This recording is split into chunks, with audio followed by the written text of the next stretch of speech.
پختہ ایمان ہونا چاہیے، وہ حاصل نہیں ہے۔ ورنہ تو یہ کہ یہاں کا گھاٹا ہو کر گھوٹا دیکھ کر انسان کو خوشی ہونی چاہیے کہ یہاں جو مجھے ڈیبٹ ہو رہا ہے وہاں کریڈٹ ہو رہا ہے، یہاں جو نقصان ہو رہا ہے وہاں میری عاقبت بن رہی ہے۔ یہ یقین اگر ہوگا تو اگر کوئی تکلیف آئی تو بجائے پشمردگی کے استبشار پیدا ہوگا۔ یہ سورہ توبہ میں لفظ استعمال ہے، فَاسْتَبْشِرُوا بِبَيْعِكُمُ الَّذِي بَایَعْتُم بِهِ، تو خوشیاں مناؤ، تم پر تو بشاشت طاری ہونی چاہیے۔ جیسے حضرت خبیب کا لفظ آیا تھا کہ جب انہیں سولی دی جا رہی تھی تو جب پہلا نیزہ جو ہے ان کے کلیجے میں چبھویا گیا تو ان کی زبان سے کیا الفاظ نکلے؟ فزت ورب الکعبہ، کعبے کے رب کی قسم میں کامیاب ہو گیا۔ یہ اگر بشاشت کی کیفیت نہیں ہے تو اس کا سبب کیا ہے کہ معلوم ہوتا ہے کہ آخرت پر ہمارا یقین اتنا پختہ نہیں ہے۔ ورنہ اللہ کے وعدے راح و ریحان و جنت نعیم، وہ جنت کے جس کے نعمتیں وہ ہیں کہ جن کا ہم اس دنیا میں تصور نہیں کر سکتے، اگر اس کے وعدے پر یقین ہے۔ اسی لیے سورہ عنکبوت کے پہلے رکوع میں آیا تھا، میں نے پوری تفصیل سے بیان کیا تھا کہ یہ نہ سمجھنا کہ تمہارے ساتھ جو ہم وعدے کیے کر رہے ہیں، من کان یرجو لقاء اللہ فإن اجل اللہ لآت وهو السمیع العلیم والذین آمنوا باللہ والذین آمنوا وعملوا الصالحات لنکفرن عنہم سیئاتہم وَلَنَجْزِيَنَّهُمْ أَحْسَنَ الَّذِي كَانُوا يَعْمَلُونَ۔ یہ سارا کس لیے کہ یقین رکھو تمہاری یہ محنتیں اکارت نہیں جائیں گی، تمہارا یہ اثار، تمہاری یہ قربانی ہے، تمہاری یہ مشقتیں یہ ان ریوارڈڈ نہیں جائیں گی۔ تمہارا وہ پروردگار دیکھ رہا ہے، اے بلال جو تم پر بیت رہی ہے تمہارا رب دیکھ رہا ہے، اے خباب جو کچھ تم پر اس وقت گزر رہی ہے تم اپنے رب کی نگاہوں میں ہو۔ فَإِنَّكَ بِأَعْيُنِنَا، ہم سب کچھ سن رہے ہیں۔ اے بلال اس حال میں کہ تمہارے سینے کے اوپر بھاری سل رکھی ہوئی ہے اور اوپر سے سورج آگ برسا رہا اور نیچے سے زمین توے کی طرح جل رہی ہے، اس وقت بھی تمہاری زبان سے جو لفظ نکل رہا احد احد احد احد، اللہ سن رہا ہے کہ میرا ایک بندہ ہے جو اس مشقت کے اندر بھی میری توحید کا نعرہ لگا رہا ہے۔ تو یہ چیزیں یوں ہی نہیں چلی جائیں گی، اس کا بھرپور صلہ تمہیں ملے گا، بھرپور بدلہ ملے گا۔ جب تم ہمارے حضور میں حاضر ہوگے خلعتوں سے نوازے جاؤ گے۔ اگر یہ یقین پیدا ہو جائے تو پھر بڑی سے بڑی قربانی بہت سہل ہو جائے گی، بڑی سے بڑی تکلیف آئے گی، طبیعت میں خوشی ہوگی کہ اللہ نے، جیسا کہ میں نے پہلے کہا تھا، زہ نصیب کہ اللہ نے ہمیں اس قابل سمجھا کہ ہماری ہڈی اپنے راستے میں چھڑوائی، ہمیں یہ مصیبت اپنی راہ میں پہنچائی۔ یہ اللہ تعالیٰ کی طرف سے گویا کہ شرف قبول ہو جانے کا ایک ثبوت ہے کہ اللہ تعالیٰ نے ہمیں قبول فرما لیا ہے۔ یہ انداز ہوگا کب؟ جب کہ آخرت کا یقین۔ تو فرمایا وما هذه الحیات الدنیا الا لہو ولعب، یہ دنیا کی زندگی تو سوائے کھیل کود کے کچھ نہیں۔ جیسے ڈرامہ ہوتا ہے 3 گھنٹے کا، یہ 30 برس کا ڈرامہ ہے۔ کسی کو ہم نے جھوپڑی میں پیدا کر دیا ہے، کسی کو گولڈن سپون کے ساتھ پیدا کر دیا ہے، سلور سپون نہیں گولڈن سپون۔ لیکن یہ کہ یہ بھی جب آنکھ کھلی گل کی تو موسم تھا خزاں کا، ذرا سی دیر ہے ادھر آنکھ کھلی، وہ 60 کروڑ تقسیم ہوئے ہوں یا 60 ارب تقسیم ہوئے ہوں، وہ بہرحال جو دنیا سے گیا اس کے لیے تو ایک پیسہ بھی نہیں ہے۔ یہ بات اچھی طرح سمجھ لیجئے کہ چاہے کوئی وڈیرے کے گھر پیدا ہو گیا، کوئی جھوپڑی میں پیدا ہو گیا، یہ اس دنیا کی زندگی ہی کا ہے نا ایک رول۔ ہو سکتا ہے کہ جو یہاں کسی جھوپڑی کے اندر اپنی زندگی کے دن گزار رہا ہے اور کسی چٹائی پر بیٹھا ہوا ہے، وہ وہاں ان عالی شان محلات کا وارث بنے، جیسا کہ یہاں آ رہا ہے من الجنت غرفا تجری من تحتها الانہار خالدین فیہا، وہ جنت کے وہ ان کو جھروکے ملیں گے، وہ بالا خانے ملیں گے جن کے دامن میں ندیاں بہتی ہوں گی، جیسے کہ سورہ صف میں ہم پڑھا ہے وَمَسَاكِنَ طَيِّبَةً فِي جَنَّاتِ عَدْنٍ، جنات عدن میں بڑے پاکیزہ گھرانے ہم نے ان کے لیے تیار کیے۔ جو یہاں جھوپڑی میں بیٹھا ہوا ہے، آخر کیا معین الدین اجمیری نے ساری عمر چٹائی پر نہیں گزاری؟ کیا محمد الرسول اللہ صلی اللہ علیہ وسلم نے ساری عمر چٹائی پر نہیں گزاری؟ وہ واقعہ ایلا جب ہوا تھا، اس کا آپ نے سنا ہوگا یہ ایک واقعہ کہ جب 1 مہینے کے لیے حضور نے ازواج مطہرات سے ذرا تعلق اپنا منقطع کر لیا تھا، سورہ احزاب میں اس کا مفصل ذکر موجود ہے۔ تو حضرت عمر، حضور ایک بالا خانے پر تنہا علیحدہ تھے کیونکہ ازواج سے لا تعلقی کر لی تھی۔ حضرت عمر حاضر ہوئے، نیچے کوئی 6 صحابی بیٹھے ہوئے دروازے پر، ان سے کہا کہ اطلاع دیجئے کہ عمر حاضری کی اجازت چاہتا ہے۔ حضور کو اطلاع ہوئی، حضور نے اجازت دے دی، آئے۔ جب حضرت عمر داخل ہوئے ہیں اس بالا خانے میں تو حضور اٹھ کر بیٹھ گئے۔ آپ نے اس وقت کرتا اتارا ہوا تھا، یعنی آپ کا جسم جو ہے وہ تہبند تھا، باقی جسم کے اوپر کپڑا نہیں تھا۔ اور آپ ایک چٹائی پر اس وقت استراحت فرما رہے تھے. جب اٹھ کر بیٹھے تو حضرت عمر نے دیکھا کہ کمر کے اوپر اس چٹائی کے نشان پڑ گئے، جیسے کہ اکثر آپ کا مشاہدہ ہوگا. آنکھوں میں آنسو آ گئے حضرت عمر کے. حضور نے پوچھا عمر کیوں رو رہے ہیں؟ انہوں نے عرض کیا کہ حضور قیصر و کسریٰ کے لیے دنیا میں کیا کیا ساز و سامان، کیا ناز و نعم، کیا ان کے لیے آسائشیں ہیں، اور آپ کے لیے یہ چٹائی ہے، یہ کھری چٹائی اور اس کی جس کی بدیاں پڑ گئی ہیں آپ کی قبر پر. تو حضور نے فرمایا کہ عمر کیا تم اس پر راضی نہیں ہو کہ یہ سب کچھ اپنا دنیا میں لے جائے اور اللہ تعالی ہمیں آخرت میں عطا فرمائے. یہی بات حضور نے ایک مرتبہ فرمائی، مالی ولی دنیا عندما مسلی کا راکب استظل تحت شجرۃ ثم راح فترکها. مجھے تمہاری اس دنیا سے کیا سروکار، میری مثال تو اس سوار کی سی ہے جو تھوڑی دیر کے لیے کسی درخت کے سائے میں بیٹھتا ہے سستانے کے لیے. اپنی منزل لیتا ہے، وہ درخت اس کا گھر نہیں، اس کا منزل نہیں، اس کا مقام نہیں، تھوڑی دیر ٹھہرتا ہے. بس اتنا ہی تعلق مجھے اس دنیا سے. اسی لیے آپ نے فرمایا ہے کہ کن فی الدنیا کانک غریب و عابر سبیل. دنیا میں ایسے رہو جیسے راہ چلتے مسافر ہو یا اجنبی ہو. یہ محسوس ہو کہ یہ یہاں کا باسی نہیں ہے، یہ یہاں کی سوچ ہی نہیں رہا، یہاں پھیلنے پھولنے پلنے کی فکر ہی نہیں کرتا، یہ کہیں اور اس کا دل ٹکا ہوا ہے، کہیں اور اٹکا ہوا ہے.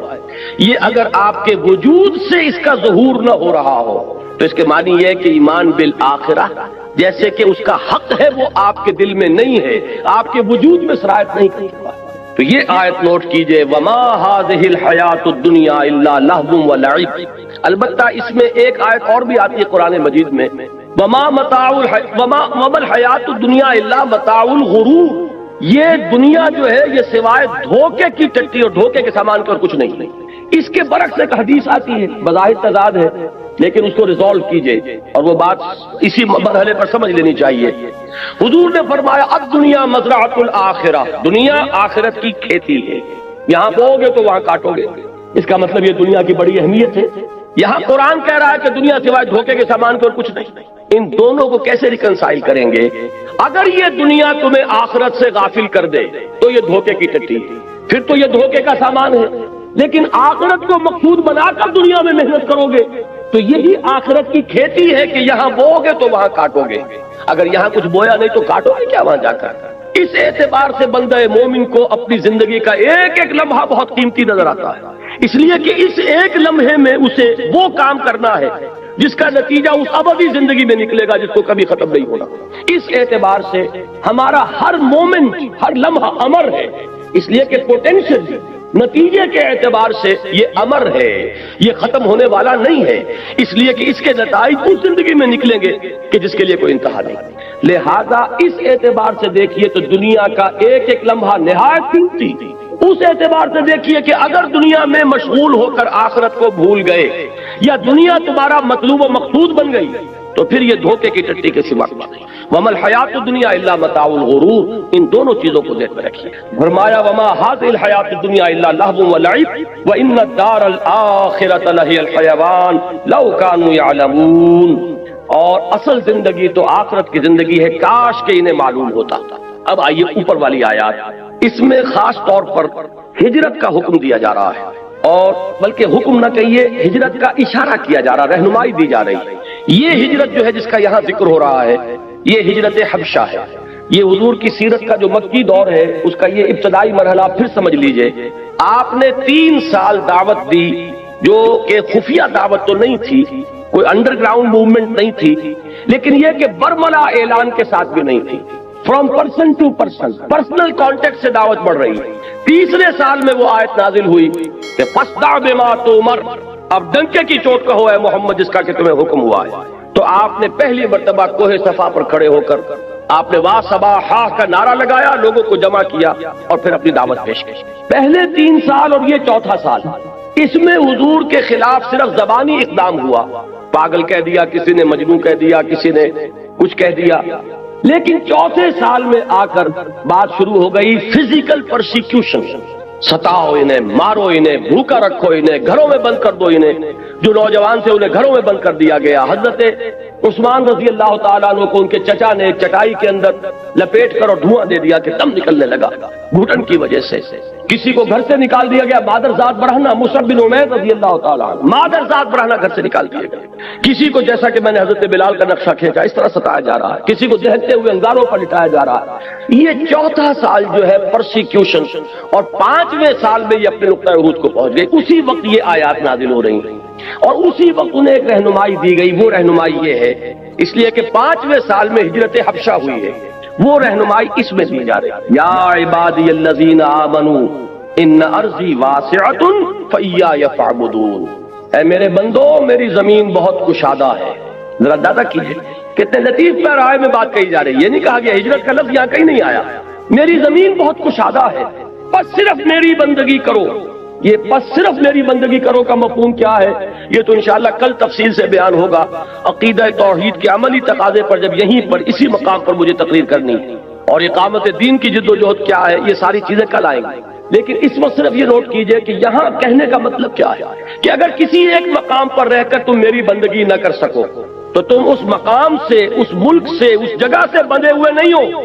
اور میری زمین تنگ نہیں، جہاں بھی تم جا کر جہاں میری بندگی کر سکو، میری اطاعت کر سکو، میرے احکام پر چل سکو، اس ملک کی طرف ہجرت کر جاؤ. اس سرزمین کو چھوڑو اور چلے جاؤ کسی ایسی جگہ پر. اور یہ ہے کہ میری زمین کشادہ ہے. اگر تم زمین سے بندھے نہ رہو گے تو انشاءاللہ تعالیٰ تم پاؤ گے کہ تنگی نہیں. اس میں لطیف پیرائے میں اشارہ کر دیا گیا. حضرت علی رضی اللہ تعالیٰ عنہ کے اشعار ہیں بڑے پیارے اسی موضوع پر.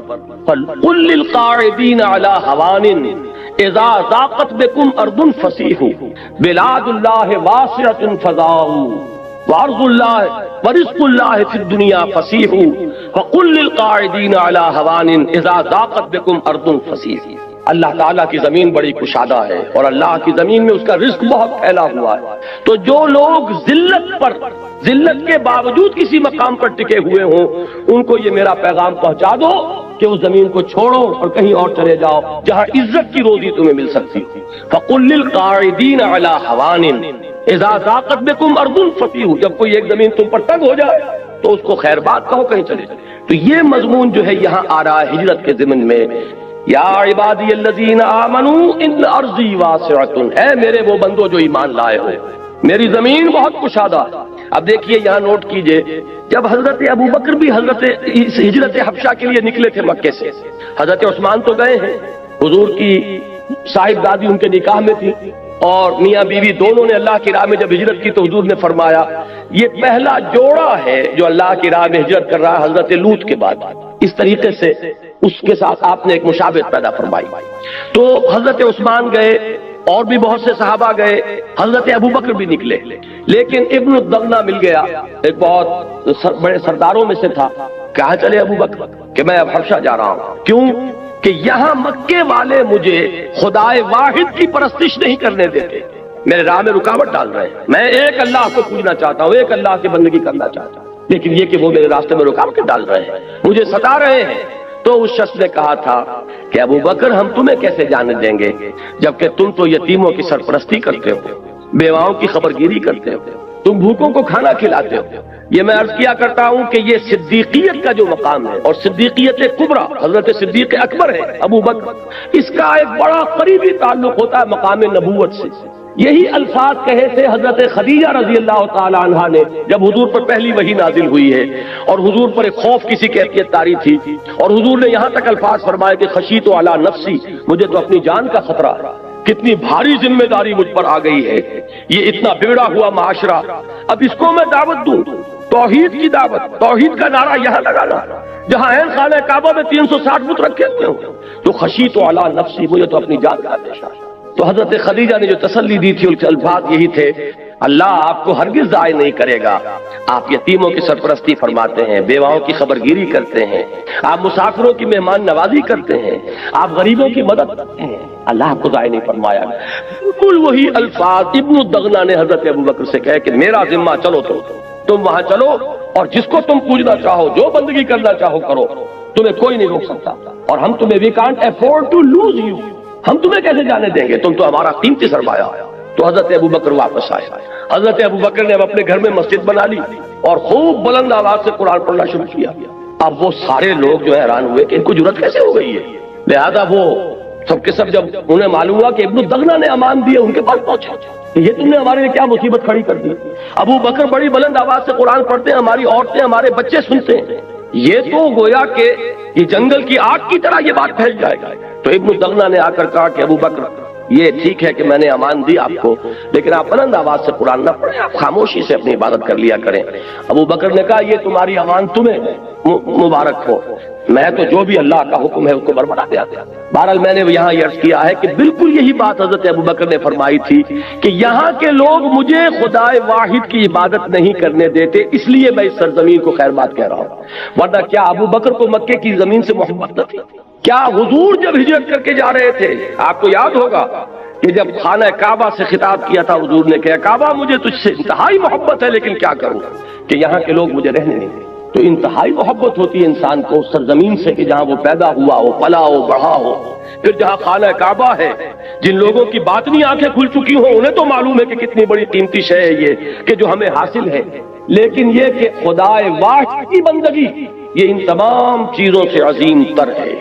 لہذا اگر مکے کی سرزمین بھی تم پر تنگ ہو گئی ہے کہ تم یہاں اللہ کا کلمہ سربلند نہیں کر سکتے تو اس کو خیر بات. یا عبادی الذین آمنوا ان ارضی واسعۃ فیایا فاعبدون. یہاں میں چاہتا ہوں کہ تھوڑا سا اس حدیث کے بارے میں عرض کر دوں جو میں بارہا بیان کرتا رہا ہوں، لیکن بعض لوگ اس میں ایک شبہ وارد کرتے ہیں. بعض احادیث میں آتا ہے کہ لا ہجرت بعد الفتح، فتح کے بعد اب کوئی ہجرت نہیں. وہ اس سے یہ سمجھتے ہیں کہ اب ہجرت ہمیشہ کے لیے ختم ہو چکی. یہ بالکل غلط ہے. ہجرت کی نیت مسلمان کے اپنے دل میں رہنی لازم ہے، مرحلہ آئے نہ آئے، لیکن نیت جیسے قتال کی ہونی لازم ہے. اور یہ آرزو دل میں ہونی ضروری ہے کہ اللہ کو وقت آئے کہ خالص تیرے دین کی سربلندی کے لیے کوئی قتال ہو اور جنگ ہو اور اس میں حصہ لوں اور میری گردن کٹے. یہ وہ آرزو ہے جو محمد نے کی صلی اللہ علیہ وسلم. لَوَدِدْتُ أَنْ أُقْتَلَ فِي سَبِيلِ اللَّهِ ثُمَّ أُحْيَا ثُمَّ أُقْتَلَ ثُمَّ أُحْيَا. میری بڑی خواہش ہے، تمنا ہے کہ میں اللہ کی راہ میں قتل ہو جاؤں، پھر زندہ کیا جاؤں، پھر قتل کیا جاؤں، پھر زندہ کیا جاؤں. تو یہ آرزو اگر کسی سینے میں نہیں ہے تو وہ سینہ جو ہے نفاق کا برکس بنا ہوا ہے. حضور نے فرمایا جو شخص مرا اس حال میں کہ نہ اس نے کبھی اللہ کی راہ میں جنگ کی، نہ اس کی کوئی خواہش اور آرزو تھی، نہ شہادت کی تمنا تھی، فقد مات علی شعبۃ من النفاق، وہ ایک قسم کے نفاق پر مرا ہے. اسی طریقے سے ہجرت کی نیت کہ کوئی وقت آئے خالص دین کے لیے. ایک ہجرت یہاں سے ہوئی ہے دنیا بنانے کے لیے. یہ امیگرینٹس بیٹھے ہوئے ہیں، کہاں کہاں بیٹھے ہوئے ہیں، کائے کے لیے گئے؟ دین کے لیے نہیں گئے، دنیا بنانے کے لیے گئے. ایک ہجرت معین الدین اجمیری نے کی تھی، جا کر اجمیر کے کفر کے مرکز میں جا کر بیٹھے تھے. لیکن وہ نہ کوئی پیٹرو ڈالر کمانے گئے تھے، نہ وہ دوسرا ڈالر کمانے آئے تھے، نہ یہاں کوئی ایکسپورٹ امپورٹ کی اپنا کاروبار جمانے آئے تھے. صرف اللہ کے دین کے لیے ہجرت. یہ زمین و آسمان اللہ کے کلمے کو پھیلانا، اللہ کی بات کو عام کرنا، اس کے لیے دل میں ہجرت رکھنا. تو وہ جو حدیث آتی ہے کہ آمرکم بخمس، اے مسلمانوں میں تمہیں 5 باتوں کا حکم دیتا ہوں، یہ بالکل دائمی شے ہے. بالجماعت والسمع والطاعت والہجرت والجہاد فی سبیل اللہ. ان 5 چیزوں کا لزوم کہ کوئی نہ کوئی جماعتی شکل ہونی چاہیے. یا تو وہ جماعت قائم ہو ایک خالص اسلامی ریاست تو وہی اصل جماعت ہے. اگر نہیں ہے تو اس کو قائم کرنے کے لیے کوئی جماعت، اس کے اندر تمہیں شامل ہونا چاہیے. بغیر جماعت کے کوئی زندگی جو ہے وہ اسلامی زندگی نہیں ہوگی. پھر جماعت بھی سم و اطاعت والی جماعت کے سنو اور اطاعت کرو، ڈھیلی ڈھالی جماعت نہیں، 4 آنے کی ممبری والی جماعت نہیں. اور پھر یہ کہ جماعت کیا کرے گی؟ ہجرت اور جہاد. اور ہجرت کہاں سے شروع ہو جاتی ہے؟ پوچھا گیا کہ ایو الہجرت افضل یا رسول اللہ، اے اللہ کے رسول یہ بتائیے سب سے اعلیٰ اور افضل ہجرت کون سی ہے؟ فرمایا ان تہجر ما کرہ ربک. یہاں سے ہجرت شروع ہو گئی. ہر اس چیز کو چھوڑ دو جو تمہارے رب کو پسند نہیں. اگر رشوت لے رہے تھے رشوت چھوڑنے کا آج عزم کیجئے، گویا کہ ہجرت شروع کر. گھر میں اگر پردہ نہیں تھا پردہ نافذ کیجئے، گویا کہ ہجرت کا آغاز ہو گیا. معاشرے سے آپ کٹیں گے، آپ کی دوستیاں کٹ جائیں گی، آپ کی رشتہ داریاں ہو سکتا ہے کہ ان میں خلل واقع ہو جائے، ہجرت ہو جائے. گھر میں رہتے ہوئے ہجرت ہوگی. جیسے حضرت عمر کی دعا مجھے یاد آئی، انہوں نے دعا کہ اللہ مجھے شہادت کی موت عطا فرما، لیکن وہ میری موت تیرے نبی ہی کے شہر میں واقع، اس لیے کہ میرے کندھے پر خلافت کا بوجھ ہے، میں اس کو چھوڑ کر کہیں جا نہیں سکتا. کتنی خواہش ہوتی ہوگی حضرت عمر کے دل میں پیدا کہ میں بھی کہیں محاذ جنگ پر جاؤں. اور ایک موقع پر جبکہ غالباً ایران کے محاذ پر کچھ ریورسلز ہو گئے تھے، کچھ مسلمانوں کو مشکلات پیش آئی تھی، تو حضرت عمر نے ارادہ بھی کر لیا تھا کہ میں جاؤں. میں خود جاؤں گا ابہات پر۔ حضرت علی نے روکا کہ آپ کیا کر رہے ہیں، چکی اسی وقت تک چلتی ہے جبکہ اس کا وہ دھرا قائم رہے، آپ کے گرد تو یہ پورا نظام چل رہا ہے، یہ جو درمیان کی کلی ہے اس کلی کے ہٹ جانے سے تو چکی ہٹ جائے گا، لہذا آپ یہاں سے نہ ہٹیے۔ یہ اس قدر حکیمانہ مشورہ تھا حضرت علی رضی اللہ تعالیٰ عنہ کا، جو حضرت عمر نے سنا کیا، لیکن کتنی آرزو ہوگی اس کا آپ اندازہ کر لیجیے۔ تو انہوں نے یہ تمنا کی کہ اللہ مجھے شہادت کی موت عطا فرما، لیکن میری وہ موت تیرے نبی ہی کے شہر میں واقع۔ چنانچہ وہی ہوا، ابن ملجم کو نہیں، ابو لولو فیروز کا جو خنجر پیوست ہوا ہے تو وہی مدینے میں مسجد نبوی میں نماز پڑھاتے ہوئے ہوا ہے۔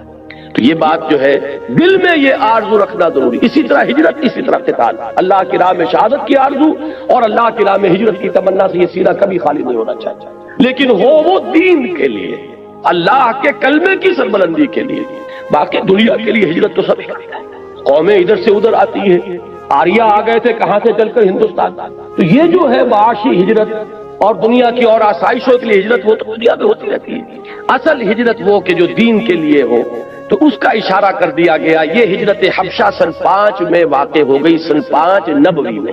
یا عبادی الذین آمنوا ان ارضی واسعۃ فیایا فاعبدون کل نفس ذائقۃ الموت ثم الینا ترجعون، ہر ذی نفس کو موت کا مزہ چکھنا ہے۔ یہ وہی ایمان بالآخرہ، دنیا عارضی ہے، فانی ہے، یہاں کا بڑے سے بڑا نقصان بھی بہت ہی عارضی اور فانی ہے، یہاں کا بڑے سے بڑا نفع بھی بہت ہی عارضی اور فانی ہے۔ جو سورہ تغابن میں ہم نے پڑھا تھا کہ ذالک یوم التغابن، ہار اور جیت کے فیصلے کا دن تو وہ ہے یوم القیامہ، نفع اور نقصان کے فیصلے کا دن تو وہ ہے، کون گھاٹے میں رہا کون نفع میں رہا وہ تو اس روز طے ہوگا۔ والذین آمنوا وعملوا الصالحات، اور وہ لوگ جو ایمان لائیں اور نیک عمل کریں، یہ میں پہلے تفصیل سے بیان کر چکا ہوں کہ عمل الصالحات سے مراد کیا ہے۔ ہمارا بدقسمتی سے ایک تصور بن گیا، عمل صالح کا جب لفظ آئے گا نماز روزہ یہ چند چیزیں آئیں گی، بس اس سے آگے کچھ نہیں۔ حالانکہ آپ غور کریں یہ سن 5 میں اگر یہ آیات نازل ہو رہی ہیں، ابھی روزے کا تو حکم تھا ہی نہیں، زکوٰۃ کا حکم بھی جا کر مدینے میں آئے گا، شراب حرام نہیں ہے، کوئی شریعت کے احکام نہیں آئے، نماز ہے، نماز کا 5 وقتہ نظام چاہے نہ ہوا ہو لیکن نماز تھی، قیام اللیل تھا، رات کا کھڑا رہنا تھا، لیکن یا 2 وقت کی نماز تھی جو بھی تھی، 5 وقتہ نماز کا حکم آیا سن 11 نبوی میں، ہجرت سے کوئی 1-1.5 سال قبل، جبکہ حضور کو معراج ہوئی اور معراج میں وہ 5 وقتہ نماز کا آپ کو حکم ہوا ہے، لیکن اس سے پہلے وہ بھی نہیں۔ تو معلوم یہ ہوا کہ عمل صالح سے مراد ہے ایمان کے عملی تقاضے، جو جس وقت تقاضا ہے، اور جبکہ ایمان کا تقاضا ہے کہ اللہ کے دین کے لیے گردن کٹوائی جائے تو وہ ہوگا عمل صالح کی تفسیر۔ اب یہاں ایمان کا تقاضا کیا تھا؟ اس ایمان کی دعوت کو عام کرنا، پھیلانا۔ مکے میں جو ایمان لاتا تھا وہ کیا کرتا تھا آپ بتائیے؟ جو قرآن نازل ہو رہا یاد کر رہے ہیں، دوسروں تک پہنچا رہے ہیں۔ ابو بکر حضور پر ایمان لائے اور مبلغ بن گئے، 10 مبشرہ میں سے 6 اصحاب وہ ہیں جو حضرت ابو بکر کی دعوت و تبلیغ سے ایمان لائے۔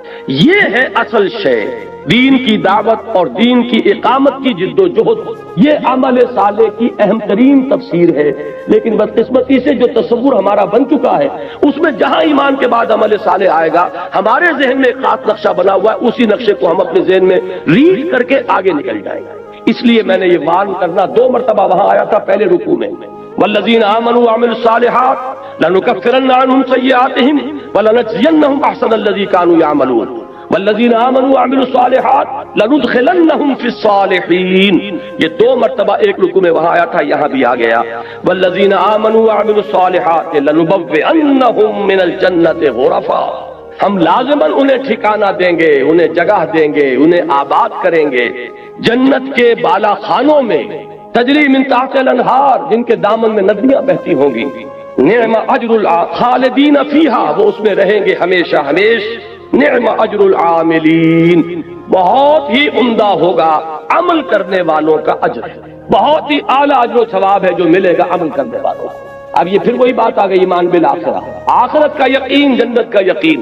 اگر یہ ہے تو بڑی سے بڑی قربانی ہلکی نظر آئے گی۔ جان دے دینے کے بارے میں واقعتاً وہ بات صحیح ہوگی کہ جان دی ہوئی اسی کی تھی، اب تو یہ ہے کہ حق ادا نہ ہوگا، بجائے اس کے کہ آدمی اپنا کوئی کمال سمجھے، یہ سمجھے کہ یہ جان تو اس نے دی تھی، اور اس نے جو کچھ دیا ہے اس جان پر مزید جو نعمتیں کی ان کا حق ہم نے کون سا ادا کیا؟ جان دے کر تو صرف ایک جان ہی کا حق ادا ہوا، اس نے اور جو ہمیں صلاحیتیں عطا فرمائی، جو ذہانت عطا فرمائی، جو قوت گویائی عطا فرمائی، یہ ساری چیزیں جو دی گئی ہیں ان کا بھی تو حساب ہوگا کہ نہیں ہوگا؟ تو جان دینا تو صرف اللہ کے عطیہ جان کا بدلہ تو ہو سکتا ہے، باقی نعمتوں کا حق کہاں ادا ہوگا؟ وہ تو ابھی ہمیں سوچنا پڑے گا کہ ہم نے کیا کیا ہے، اس زبان کو کس مصرف میں استعمال کیا ہے، ذہانت کس کام میں لگائی ہے، اپنی اگر طلاقت لسانی اللہ نے عطا فرمائی تو کس کام میں لگائی، اگر اللہ تعالیٰ نے کوئی کام کرنے کی صلاحیت دی، قوت دی، وہ کس کام میں گوائی؟ جیسا کہ وہ حدیث میں آتا ہے لن تزول قدم ابن آدم، ابن آدم کے قدم ہل نہ سکیں گے اللہ کی بارگاہ سے جبکہ وہ کھڑا ہوگا عدالت اخروی میں، حتی یسأل عن خمس، یہاں تک کہ 5 چیزوں کا اس سے حساب لے لیا جائے، عن عمرہ فیما افنا، یہ جو ہم نے عمر دی 80 برس 70 برس کہاں فنا کی، وعن شبابہ فیما ابلا، خاص طور پر شباب، جوانی کا دور، امنگوں کا دور، ولولوں کا دور، توانائیوں کا دور، جبکہ جوش مار رہا ہوتا ہے اندر قوت کا خزانہ، یہ وقت کہاں گلایا؟ وعن مالہ من این اکتسبہ فیما انفقہ، حساب کا دو مال کا پائی پائی کا کہ کہاں سے کمایا تھا، حرام سے کہ حلال سے، اور کہاں خرچ کیا، ادائے حقوق میں، انفاق فی سبیل اللہ میں، یا عیاشیوں میں اور گلچھروں میں اور عللوں میں، اور اپنی دولت کی نمود و نمائش میں، اور آخری 5واں سوال کیا ہوگا؟ وَعَمَّا عَمِلَ فِيمَا عَلِمَ، جو علم حاصل ہوا اس نے عمل کتنا کیا؟ علم تو اتنا حاصل کر لیا کہ دماغ جو ہے وہ بڑی لائبریری بن گیا، لیکن عمل کچھ بھی نہیں، معلوم ہوا کہ یہ علم وبال بن جائے، یہ علم ہمارے خلاف حجت بنے گا، تمہیں یہ بھی معلوم تھا، تمہیں یہ بھی معلوم تھا، تمہیں یہ بھی معلوم تھا، اور پھر تم وہیں کے وہیں رہے، زمین جنبت نہ جنبت گل محمد۔ معلوم ہوا کہ یہ اس شخص کے مقابلے میں دوہرا مجرم ہے، تہرا مجرم ہے، جسے معلوم نہیں تھا، جسے یہ معلوم نہ ہو کہ اقامت دین فرض ہے، وہ اگر اس جد و جہد میں مبتلا نہیں ہے تو کوئی عذر کر سکے گا پیش کہ اللہ مجھے بتایا نہیں، مجھے نماز فرض بتائی تھی وہ میں پڑھتا رہا، مجھے روزہ بتایا گیا فرض ہے وہ میں رکھتا رہا، یہ اقامت دین کی جد و جہد فرض ہے، یہ کسی نے بتایا؟ لیکن جسے معلوم ہو گیا، جس کے دل نے گواہی دے دی، جس کو انشراح صدر حاصل ہو گیا کہ اقامت دین کی جد و جہد فرض ہے، اب اگر وہ اس میں مبتلا نہیں ہوتا وہ اس کے مقابلے میں دوہرا تہرا مجرم ہو جائے گا اللہ کے۔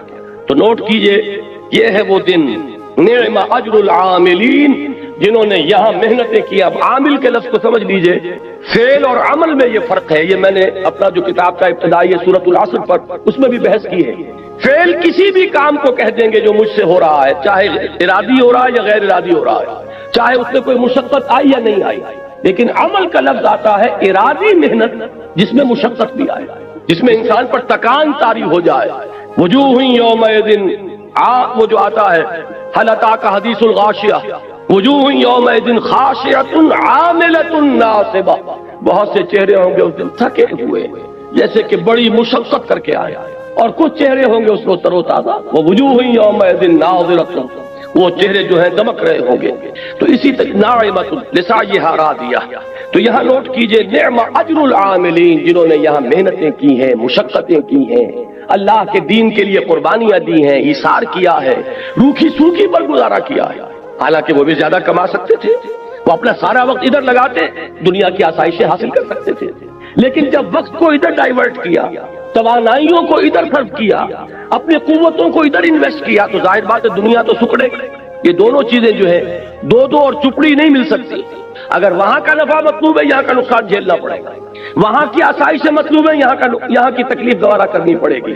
جب صحابہ کے ساتھ اللہ کا معاملہ یہ رہا ہے کہ اگر تم نے یہ سمجھا تھا کہ چھوٹ جاؤ گے، ٹھنڈے ٹھنڈے جنت میں پہنچ جاؤ گے، ام حسبتم ان تدخلوا الجنہ ولما یاتکم مثل الذین خلوا من قبلکم مستهم الباساء والضراء وزلزلوا حتى يقول الرسول والذين آمنوا معه متى نصر الله الا ان نصر الله قریب۔ جب صحابہ سے اللہ یہ فرما رہا ہے تو میرے اور آپ کا معاملہ کیا ہے؟ ہم کہاں سے مستثنا ہو جائیں گے؟ تو فرمایا کہ ہم ان عمل کرنے والوں کو، مشقتیں کرنے والوں کو، دین کے لیے قربانیاں جھیلنے والوں کو بہت اعلیٰ اجر عطا فرمائیں گے۔ الذین صبروا، یہ لفظ یہاں جو آیا ہے، واقعہ یہ ہے کہ میرے پاس الفاظ نہیں ہے کہ اس فصاحت اور بلاغت کے بارے میں جو میرا نفس قائم ہوتا ہے دل پر اس کا کچھ اظہار کر سکتا۔ اس صبر کے لفظ میں سب کو سمیٹ لیا، یہ صبر ہے بندہ مومن کو جو کرنا پڑتا ہے۔ دنیا کی لذتیں ودن ریچ نظر آ رہی ہیں، ذرا محنت کروں تو یہ میں حاصل کر سکتا ہوں، صبر کرتا ہے کہ نہیں مجھے اپنی محنت اور توانائی ادھر لگانی، ادھر سے مصیبت آ رہی ہے، نظر آ رہی ہے، بچنے کے لیے بھی نظر آ رہا ہے راستہ، ایک کلمہ کفر اگر کہہ دیتے حضرت یاسر اور حضرت سمیہ رضی اللہ تعالیٰ عنہما جان بچ جاتی، لیکن نہیں، انہوں نے صبر کیا، جھیلا، جان دے دی، کلمہ کفر زبان سے نکالنا گوارا نہیں کیا۔ حالانکہ یہ جان لیجئے دین میں حرام نہیں ہے، جان بچانے کے لیے کلمہ کفر کہہ دینا حرام نہیں ہے، اس کی قرآن مجید میں صراحت کے ساتھ اجازت دی گئی کہ دل میں اگر کفر کا اثر نہ آئے تو زبان سے کلمہ کفر کہہ کر جان بچا لی جائے تو اس کی اجازت ہے، لیکن یہ رخصت کہلائے گی، عزیمت نہیں کہلائے گی۔ عزیمت یہ کہلائے گی کہ گردن کٹ جائے، لیکن زبان سے کوئی کلمہ جو ہے حق کے خلاف نہیں نکالنا۔ اب یہ چیزیں جو ہے یہ سب صبر تو ہے، صبر علی الطاعہ، صبر عن المعصیہ، صبر علی المصیبہ، یہ سارے کے سارے جو ہے صبر ہے۔ صبح کا وقت ہے، نیند آ رہی ہے، ٹھنڈی ہوا چل رہی ہے، نماز کا وقت ہے، ادھر سے اللہ کی پکار ہے، ادھر سے نفس جو ہے استراحت کا طالب ہے۔ اگر وہ صبر کا مادہ نہیں ہے تو کیسے اٹھے گا؟ سردی کا موسم ہے، معلوم ہے کہ پانی بھی گرم کا کوئی اہتمام نہیں ہے، لیکن یہ صبر نہیں ہے تو کیسے اٹھے گا وضو کرنے کے لیے، نماز پڑھنے کے لیے؟ اسی طرح کوئی شخص رشوت پیش کر رہا ہے، کوئی اور انلیگل گریٹیفیکیشن، کوئی نظر آ رہا ہے کہ ہاتھ پڑ رہا ہے میرا اس وقت، اور اس وقت جو ہے شیطان کیا کچھ نہیں پڑتی پڑھاتا، میاں سب کے سب کرتے ہیں، پاگل ہو گئے، تمہارا دماغ خراب ہو گیا ہے، فلاں حاجی صاحب یہ کام نہیں، اور فلاں صاحب جو ہے وہ یہ نہیں کرتے، اور تمہارے اوپر سارا جو تقویٰ کا ہے تو آگے آیا، اور یہ بیوی کی یہ فرمائش اتنے عرصے سے روکی پڑی ہے، اور بچوں کا داخلے کی فیس جو ہے وہ نہیں ہے، آ رہا ہے۔ اس وقت نفس اپنا پورا زور لگاتا ہے، شیطان پورا زور لگاتا ہے، اس وقت بندہ مومن کو روکنے والی چیز یہی صبر ہے۔ صبر عن المعصیہ، صبر علی الاطاعہ، اطاعت پر صبر کرنا، معصیت سے صبر کرنا، امتحان پر صبر کرنا، ثابت قدم رہنا، ڈٹے رہنا، گردن کٹ جائے لیکن قدم پیچھے نہ ہٹے، یہ سب صبر ہے۔ تو یہاں دیکھیے اس پورے کردار کو ایک لفظ میں سمو دیا، الذین صبروا، وہ لوگ کہ جنہوں نے صبر کی روش اختیار کی، وعلی ربہم یتوکلون، اور جو اپنے رب پر توکل کرتے رہے، سارا بھروسہ، سارا تکیہ، سارا دار و مدار اللہ پر۔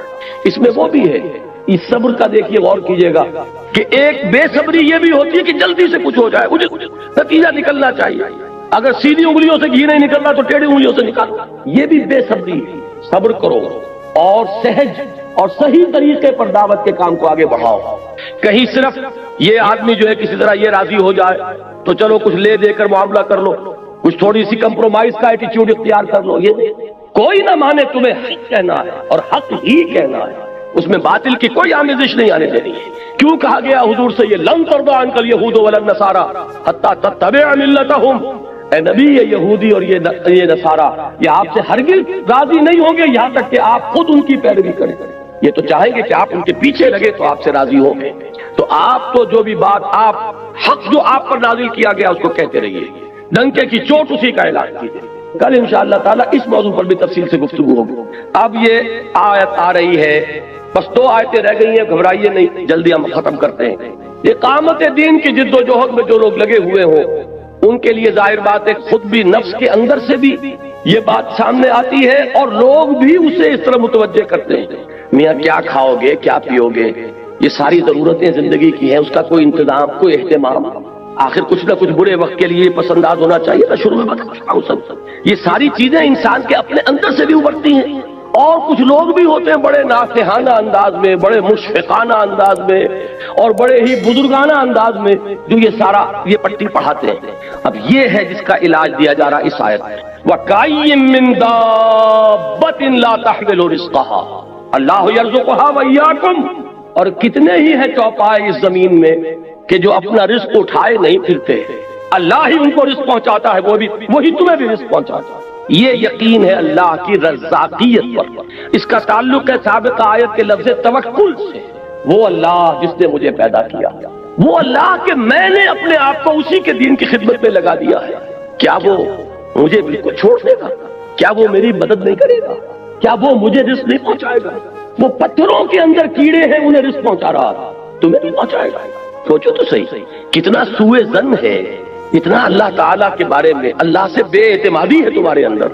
بالکل یہی الفاظ ہیں حضرت مسیح علیہ السلام کے سرمن آف دی ماؤنٹ میں، وہ جو پہاڑی کا واعظ جس کے بارے میں بارہا میں نے کہا ہے آپ سے کہ اس سے اونچا، اس سے زیادہ مؤثر واعظ میری نظر سے آج تک نہیں گزرا۔ متی کی انجیل میں میں مشورہ دوں گا کہ جب بھی اگر موقع ملے متی کی انجیل میں وہ پہاڑی کا واعظ ضرور پڑھیے، اس میں الفاظ یہ ہیں، کیوں فکر کرتے ہو کہ کیا کھاؤ گے؟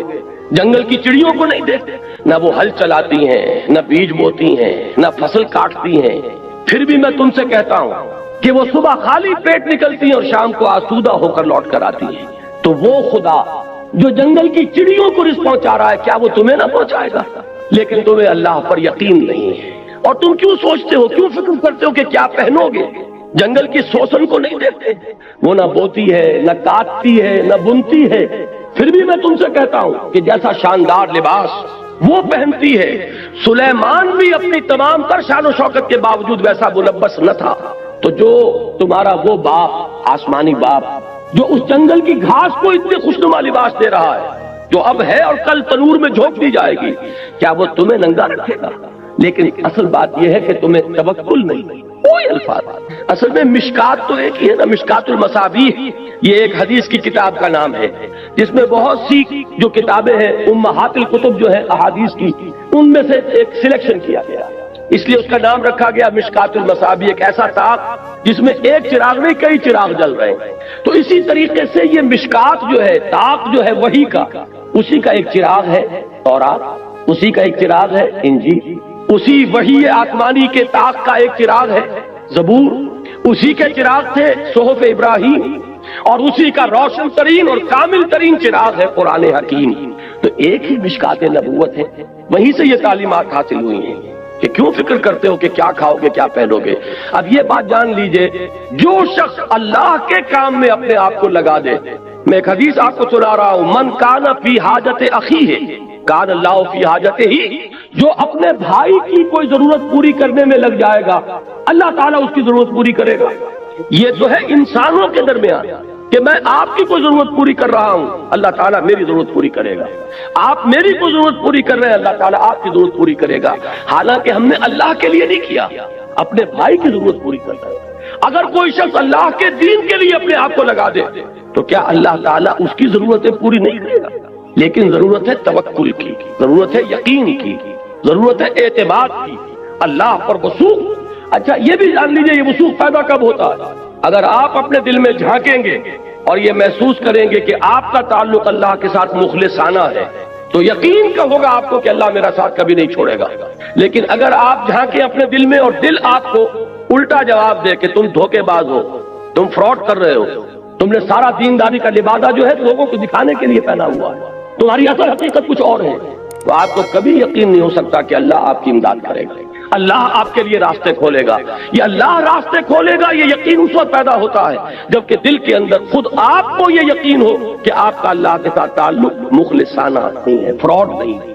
خلوص کو پیدا کرتا ہے۔ وہ آپ نے انگریزی کا وہ ضرب المثل سنیے، لو بگیٹس لو، ہیٹریٹ بگیٹس ہیٹریٹ۔ فارسی میں وہ ہے کہ گندم میں رو، جو سے جو، گندم سے گندم پیدا ہوگی، جو سے جو۔ اگر اللہ کے ساتھ خلوص ہے تو اللہ کا بھی تمہارے ساتھ خلوص ہوگا۔ اگر تم دل گواہی دے کہ تم نے اللہ کے ساتھ اخلاص کا معاملہ کیا ہے تو دل کو یہ یقین ہوگا کہ اللہ تعالیٰ بھی تمہارا ساتھ کبھی نہیں چھوڑے گا۔ یہ ہے وہ بات، الذین صبروا علی ربہم یتوکلون وکأین من دابۃ لا تحمل رزقها۔ اگر معاش کے فکری میں پڑے رہے اور اسی کو تم نے اپنے سر پر مسلط کر لیا تو اس سے کبھی نہیں چھٹو گے، دین کا کوئی کام نہیں کر سکتا۔ میں اس میں توکل کرو اور لگا دو اپنے آپ کو اللہ کے دین کے لیے، تو اللہ تعالیٰ کوئی شریف انسان بھی ایسے انسان کو کبھی نہیں چھوڑتا جس کا اس کے ساتھ ایک مخلصانہ تعلق ہو۔ تو ذرا تصور تو کرو کہ اللہ تعالیٰ کیسے چھوڑ دے گا اپنے نسبت سے، کیا اس کی وہ ضروریات پوری نہ کرے گا؟ اللہ یرزقھا وایاکم، اللہ ہی ان چڑیوں کو بھی، ان چوپایوں کو بھی رزق پہنچا رہا ہے، وہ تمہیں بھی رزق پہنچائے گا۔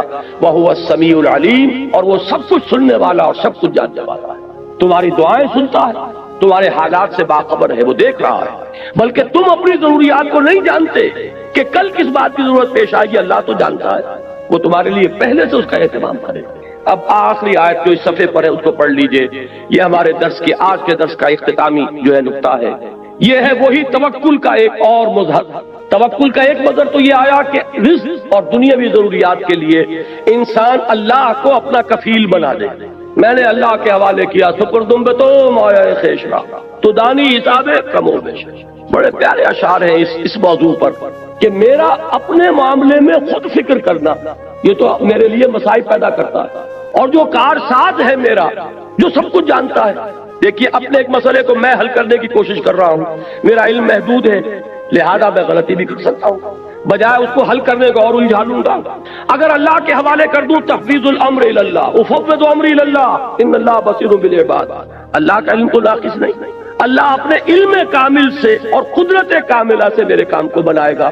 تو کام کے بننے کا زیادہ امکان اس شکل میں یا اس میں ہے. یہ ہے وہ مفہوم جو شعر کا ہے، کار ساز ماں بے فکر کار ماں، فکر ماں در کار ماں آزار ماں. جب میں اپنے کاموں میں خود اپنے آپ کو متفکر کر لیتا ہوں تو اپنے لیے آزار پیدا کر لیتا ہوں، مصیبت پیدا کر لیتا ہوں، طرح طرح کی ٹھوکریں، طرح طرح کے غلط اقدامات. تو فکر ماں در کار ماں آزار ماں، کار ساز ماں بے فکر کار ماں. میرا کار ساز اگر وہ میرے کام کی فکر میں ہے تو اب اس سے زیادہ میرے لیے اطمینان کی بات کیا ہو. لیکن وہ کب فکر کرے گا؟ جب تم اس کے دین کی فکر کر رہے ہو. تم اس کے لیے اپنے آپ کو لگا دو، تمہارے معاملات کو اپنے ذمے لے لے گا. تو اللہ تعالیٰ جس کا کفیل بن جائے، اب اس کے لیے کوئی چنتا، کوئی فکر، کوئی پریشانی ہوگی. ایک مظہر تو یہ ہے توکل کا، اور آخری مظہر یہ ہے اللہ کی مدد کا اتنا پختہ وعدہ یہاں آ رہا ہے. والذین جاہدوا فینا لنہدینہم سبلنا. یہ میں پہلے بیان کر چکا ہوں سورہ عنکبوت کے پہلے رکوع کے درس میں. عربی زبان میں کسی چیز کی تاکید کے لیے اس سے زیادہ اسلوب کوئی نہیں. فعل مضارع پر شروع میں لام مفتوح، آخر میں نون مشدد، اور اس سورہ مبارکہ کا آپ نے نوٹ کیا ہوگا یہ اسلوب بار بار آیا ہے. فَلَيَعْلَمَنَّ اللَّهُ الَّذِينَ صَدَقُوا وَلَيَعْلَمَنَّ الْكَاذِبِينَ وَلَيَعْلَمَنَّ اللَّهُ الَّذِينَ آمَنُوا وَلَيَعْلَمَنَّ الْمُنَافِقِينَ لَنُكَفِّرَنَّ عَنْهُمْ سَيِّئَاتِهِمْ وَلَنَجْزِيَنَّهُمْ أَحْسَنَ الَّذِي كَانُوا يَعْمَلُونَ وَلَنُدْخِلَنَّهُمْ فِي الصَّالِحِينَ. یہ اتنی مرتبہ تو وہاں آیا تھا. آج کے درس میں بھی آیا تھا لَنُبَوِّئَنَّهُمْ مِنَ الْجَنَّةِ غُرَفًا، ہم لازماً انہیں جگہ دیں گے جنت کے بالا خانوں میں. اور اب آخر میں پھر وہی اسلوب آ رہا ہے وَالَّذِينَ جَاهَدُوا فِينَا، وہ لوگ جو ہماری راہ میں جہاد کریں، محنتیں کریں، کوشش کریں ہمارے دین کی اشاعت، ہمارے دین کے غلبے کے لیے. دو چیزیں ہیں، ایک ہے دین کی اشاعت، پھیلانا، ایک ہے دین کو کھڑا کرنا، قائم کرنا، نافذ کرنا، غالب کرنا، اس کا بول بالا کرنا. اس پر میری تفصیلی تقریر ہوگی پرسوں انشاءاللہ تعالی. یہ دین کا کھڑا کرنا کیا ہے، اس کے لیے آج کی اصطلاح اسلامی انقلاب، پاکستان میں اسلامی انقلاب کیا، کیوں اور کیسے، یہ میرا پرسوں کی تقریر کا موضوع ہے جو مسجد بطحا نارتھ ناظم آباد میں ہوگی. کل کا یہیں پر جو پروگرام ہے اسی وقت، وہ وقت کا مجھے بتا دیا جائے، اس کا کوئی تعین انہوں نے اور کیا ہو تو. جی 7 بجے ہے کل کا وقت. 7 بجے یہاں پھر میری تقریر ہے توحید کے عملی تقاضے. یہ میں کل کی تقریر اور پرسوں کی تقریر کے بارے میں اس لیے ذکر کر رہا ہوں کہ آپ ابھی سے طے کر کے اٹھیں کہ ان دونوں اجتماعات میں بھی شرکت فرمائیں. کہ پتہ نہیں کہ کب تک یہ مہلتیں میرے پاس ہیں، کب تک یہ توانائی ہے، کب تک یہ صحت ہے، کب تک اللہ تعالیٰ کی طرف سے یہ مواقع حاصل ہیں. تو یہ مضامین جو ہے مجھ سے سن لیجئے، پھر غور کیجئے، سوچئے کہ جب کہ اللہ تعالیٰ آپ حضرات کو اپنے اس دین کے غلبے کی جد و جہد کے لیے قبول فرما. یہ میرے نزدیک سب سے بڑی کامیابی ہے جو انسان کو حاصل ہو سکتی ہے اس دنیا میں. اللہ تعالیٰ اسے قبول فرما لے اپنے دین کی خدمت اور اس کے غلبے کی جد و جہد. اس میں یہ فرمایا والذین جاہدوا فینا. اب دیکھیے جو حدیث میں نے سنائی تھی آمرکم بخمس بالجماعت والسمع والطاعت والہجرت والجہاد فی سبیل اللہ، آج کے سبق میں ہجرت کا ذکر بھی آ گیا. یا عبادی الذین آمنوا ان ارضی واسعۃ فایایا فاعبدون کل نفس ذائقۃ الموت ثم الینا ترجعون والذین آمنوا وعملوا الصالحات لنبوئنہم من الجنۃ غرفا. اور اب جہاد کا ذکر آ گیا جس پر یہ سورت ختم ہو گئی. والذین جاہدوا فینا، وہ لوگ جو جہاد کریں ہماری راہ میں. اور جہاد 2 کاموں کے لیے ہوگا، دین کا پھیلانا اور دین کا غالب کرنا. اس کے لیے محنت، اس کے لیے کوشش، دامے درمے سخنے. اس کے لیے قلم سے انسان لکھ رہا ہے تو وہ بھی جہاد ہے، زبان سے کہہ رہا ہے وہ بھی جہاد ہے، تنہائی میں جا کر کسی کو سمجھا رہا ہے وہ بھی جہاد ہے، کسی اپنی تنظیم کے اجتماع میں شرکت کر رہا ہے وہ بھی جہاد ہے، اس میں مال خرچ ہو رہا ہے وہ انفاق فی سبیل اللہ ہے.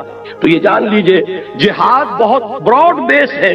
قتال جو ہے اللہ کی راہ میں جنگ، یہ اس کا کلائمیکس ہے، اس کی چوٹی ہے. ایک مثلث کو ذہن میں رکھیے کہ اس کا بیس ہے اور پھر دونوں سائڈز جو ہے وہ جا کر اوپر ایک نقطے پر مل جاتا ہے. یہ بیس جہاد ہے اور وہ قتال فی سبیل اللہ ہے. بیس جو ہے بہت براڈ ہے. جو کوشش، جو محنت، جو جدوجہد اللہ کے دین کے پھیلانے یا قائم کرنے کے لیے ہو رہی ہے وہ جہاد فی سبیل اللہ ہے. البتہ اس کی آخری منزل قتال فی سبیل اللہ ہے، جو سورہ صف میں ہم پڑھ چکے. مقام محبوبیت وہی ہے، جو وہاں پہنچے گا وہ محبوب ہوگا اللہ کا. ان اللہ یحب الذین یقاتلون فی سبیلہ صفا کانہم بنیان مرصوص.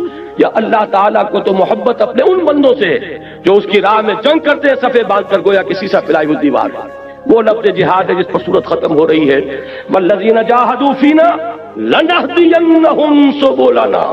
انتہائی تاکید کے ساتھ وعدہ، ہم لازماً ان کی رہنمائی کریں گے اپنے راستوں کی طرف. یعنی یہ ہے کہ انسان آج کا کام کر رہا ہے، کل کیا ہوگا، کل کون سی منزل آئے گی، ہمیں کدھر جانا ہوگا، کیا اقدام کرنا ہوگا، یہ آج کی فکر نہ کرو، آج اس کی فکر نہ کرو. اللہ تعالیٰ راستے کھولتا چلا جائے گا. آج خلوص اور اخلاص کے ساتھ قدم بڑھا دو اور مستقبل کو اللہ کے حوالے کرے. اللہ کا پختہ وعدہ ہے، اگر تم خلوص کے ساتھ ہمارے راستے میں قدم بڑھاؤ گے، ہم رہنمائی کریں گے، ہم انگلی پکڑ کر لے جائیں گے، ہم راستہ دکھائیں گے. والذین جاہدوا فینا لنہدینہم سبلنا وإن اللہ لمع المحسنین. اور یقیناً اللہ تعالی محسنین کے ساتھ ہے، وہ لوگ کہ جو اس کے ساتھ اپنے تعلق میں احسان کی روش اختیار کرتے ہیں. احسان کیا ہے؟ ان تعبد اللہ کانک تراہ فإن لم تکن تراہ فإنہ یراک. اور ایک حدیث میں الفاظ ہے ان تعمل للہ کانک تراہ فإن لم تکن تراہ فإنہ یراک. اللہ کے لیے محنت مشقت کرنا اس یقین کے ساتھ جیسے کہ تم اسے دیکھ رہے ہو، اور اگر یہ نہ ہو تو یہ یقین تو ہو کہ وہ تمہیں دیکھ رہا ہے. یہ کیفیت جب ہو جائے گی آپ کی سرفروشی کی، آپ کی جانفشانی کی، دین کے لیے محنت اور مشقت کی، اس حالت میں جب آپ کھڑے ہوں گے نماز پڑھنے کے لیے تو یہ احسان کی نماز ہے. اس حالت میں جب آپ ذکر کر رہے ہوں گے یہ احسان کا ذکر ہوگا. اس حالت میں جو جد و جہد کر رہے ہیں یہ احسان کی روش ہے. تو فرمایا ان اللہ لمع المحسنین. اور مع سے مراد کیا ہے؟ اللہ کی تائید، اللہ کی نصرت، اور یہ کہ فی الواقع بھی وہ ہر وقت ہمارے ساتھ ہے. اب میں یہاں صرف نوٹ کرا دیتا ہوں، یہی الفاظ کہے تھے حضرت موسیٰ نے، یہی الفاظ کہتے حضور نے. حضرت موسیٰ جب قوم کو لے کر نکلے ہیں اور آگے آ گیا سمندر اور پیچھے نظر آ رہا تھا کہ گرد و غبار کے بادل اڑ رہے ہیں، فرعون اپنے لشکر سمیت دوڑتا ہوا آ رہا ہے، پیچھا کر رہا ہے. تو وہ جو تھے کم ایمان والے لوگ جن کے دلوں میں ابھی ایمان داخل نہیں ہوا تھا، وَلَمَّا يَدْخُلِ الْإِيمَانُ فِي قُلُوبِكُمْ، کثیر تعداد ایسی تھی نا، یہی تو تھے جنہوں نے انکار کر دیا تھا قتال سے ہم جنگ نہیں کریں گے. انہوں نے کہا اِنَّا لَمُدْرَكُونَ، اے موسیٰ ہم تو پکڑے گئے، مارے گئے. یہ کہاں مروایا تم نے؟ قرآن مجید میں تو یہ الفاظ نہیں ہے، لیکن تورات میں یہ الفاظ موجود ہیں کہ لوگوں نے موسیٰ کے خلاف جو ہے کہ اس سے تو بہتر تھا کہ ہم وہیں تھے، وہاں بہرحال غلامی تھی، مزدوری تھی، لیکن یہ کہ یہ تو اب ہمارے سب کو ہلاک کر دیں گے، یہاں پر تم نے ہمیں مروا دیا. اس وقت حضرت موسیٰ کا جواب کیا تھا؟ قرآن میں وہ الفاظ ہے کلا، ہرگز نہیں، ان معی ربی سیہدین، میرے ساتھ میرا رب ہے وہ مجھے راستہ دے گا. یہ یقین جو ہے یہ بھی اس راہ کے ہر کارکن کے لیے ضروری ہے. اللہ کی مدد، اللہ کی رضاقیت، ان دونوں چیزوں کا یقین جب ہوگا اور اللہ راستہ دکھائے گا، اللہ رہنمائی فرمائے گا. یہی بات میں نے عرض کیا کہ حضور نے فرمائی تھی غار ثور میں جب حضرت ابو بکر نے گھبرا کر کہا کہ حضور اگر ان میں سے کسی نے ایسے ہی جھانک لیا تب بھی ہم پکڑے جائیں گے. اس وقت حضور نے کیا فرمایا تھا؟ لا تحزن ان اللہ معنا، گھبراؤ نہیں ابو بکر، کوئی فکر نہ کرو، کسی تشویش کو اپنے قریب مت آنے دو، اللہ ہمارے ساتھ ہے. تو اللہ ساتھ ہے تو پھر کسی کا ڈر کیا ہے؟ اس پر یہ صورت ختم ہوئی. وَإِنَّ اللَّهَ لَمَعَ الْمُحْسِنِينَ، اللہ تعالیٰ ان کا ساتھ دے گا جنہوں نے اپنا تن من دھن اس کے دین کے لیے وقف کر دیا ہو. کیا اللہ تعالیٰ ان کو بے یار و مددگار چھوڑ دے گا؟ نہیں. یقین رکھو، تمہارا دل ٹک جانا چاہیے اس پر کہ اللہ تعالیٰ رہنمائی فرمائے گا. جہاں کوئی راستہ نظر نہیں آئے گا وہاں راستہ کھولے گا. یرزقہ من حیث لا یحتسب، وہاں سے تمہیں رزق پہنچائے گا جہاں سے تمہیں گمان تک نہیں ہوگا. لیکن یہ ساری چیزیں ضروری ہیں کہ اس کے لیے ایمان موجود ہو دل میں. یہ ہے وہ ہدایات، ذرا نوٹ کیجئے کن کو دی گئی. یہ سابقون الاولون کو ہدایات دی گئی. سن 5 تک کون ایمان لائے؟ 40-50 افراد ہوں گے، 60-70 ہوں گے، اس سے زائد نہیں. یہی وہ لوگ ہیں جو ہماری اس امت کا گل سرسبز جن کو کہنا چاہیے السابقون الاولون، جو ابتدا میں ایمان لانے والے ہیں. لیکن ظاہر بات ہے وہ بھی انسان تھے. جب نیزہ لگتا تھا تکلیف ہوتی تھی، جب گھسیٹا جاتا تھا سنگلاخ زمین پر تو یہ نہ سمجھیے کہ بلال کو تکلیف نہیں ہوتی تھی. جب دہکتے ہوئے انگاروں پر لٹایا گیا ہے حضرت خباب کو، اور جب پیٹھ کی کھال جلی ہے اور چربی پگھلی ہے تو یہ نہ سمجھیے کہ انہیں تکلیف نہیں، تکلیفیں ہوئی. پھر یہ کہ وقتی طور پر ایک تشویش بھی پیدا ہونا فطری سی بات ہے، لیکن اگر یہ ہدایات سامنے ہو، اللہ تعالیٰ کی ان آیات بینات کو انسان اپنے دل اور دماغ میں بٹھا لے، اگر ان کی تلاوت کرتا رہتا ہو، اتل ما اوحی الیک من الکتاب واقم الصلاۃ ان الصلاۃ تنہی عن الفحشاء والمنکر، تو اب اس میں صبر پیدا ہوگا، ثبات پیدا ہوگا. یہ بات کہ موت تو یقینی ہے اور یہ دنیا فانی ہے، یہ زندگی عارضی ہے اور وہ ابدی زندگی ہے، وہ ہمیشہ کی زندگی ہے. اس کا استحضار رہے گا تو یہاں کا بڑے سے بڑا نقصان بہت ہلکا نظر آئے گا، یہاں کی بڑی سے بڑی مصیبت بہت ہی ہلکی نظر آئے گا. یہ یقین ہو کہ اللہ رازق ہے تو کوئی فکر نہیں ہوگا کہ کل کیا کھاؤں گا اور کل کی کیا ضرورت ہوگی. یہ یقین ہو کہ میں جب اللہ کا ہو گیا تو اللہ تعالیٰ بھی اب میرا ساتھ کبھی نہیں چھوڑے گا، وہ ہر مرحلے پر رہنمائی فرمائے گا. یہ ہے کہ جس سے انسان کی ہمتیں بڑھیں گی. اگر عارضی طور پر کہیں کسی وقت کوئی طبیعت کے اندر کوئی تشویش پیدا ہوئی بھی تو یہ وہ ہدایات ہیں کہ جن کو انسان تازہ کرے گا تشویش رفع ہو جائے گی، ایمان تازہ ہو جائے گا اور انسان پھر اسی راہ حق پر اسی عظیمت کے انداز میں اسی طریقے سے اپنے دل و دماغ کی ایک یکساں اور یکجا قوت کے ساتھ آگے بڑھتا چلا جائے گا. دعا کرتا ہوں کہ اللہ تعالیٰ مجھے اور آپ کو اس کی توفیق عطا فرمائے. ہمیں دین کے اس اسٹیٹک تصور، اس جامد تصور سے نکال کر دین کا یہ حرکی تصور، ڈائنامک کانسیپٹ جو ہے، دین کا انقلابی تصور، غلبہ دین کی جد و جہد اور آرزو اور اسے اپنی زندگی کا مقصد بنانے کی ہمیں توفیق عطا فرمائے اور ہمیں اصلاح پر چلائے. اب چند ذرا اکتوبر کو ہوگا، اکتوبر کا آخری سوموار.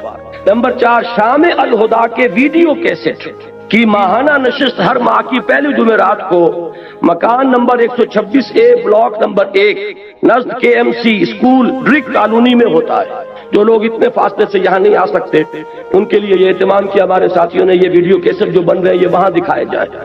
تو جو حضرات وہاں آس پاس رہتے ہیں اپنے دوستوں کو اطلاع دے سکتے ہیں، اور جو حضرات اس کا پتہ نوٹ کروانا چاہیں وہ باہر سے خاص طور پر اس کو نوٹ کر لیں اپنے پاس. جو حضرات مجھ سے کوئی علیحدگی میں ملاقات اگر آپ کو ہماری ویڈیو اچھی لگی ہو تو ہمارے چینل کو سبسکرائب ضرور کریں. ڈاکٹر اسرار احمد رحمۃ اللہ علیہ کی وفات کے لیے سورہ فاتحہ پڑھ کر کامنٹ میں آمین لکھیں. شکریہ.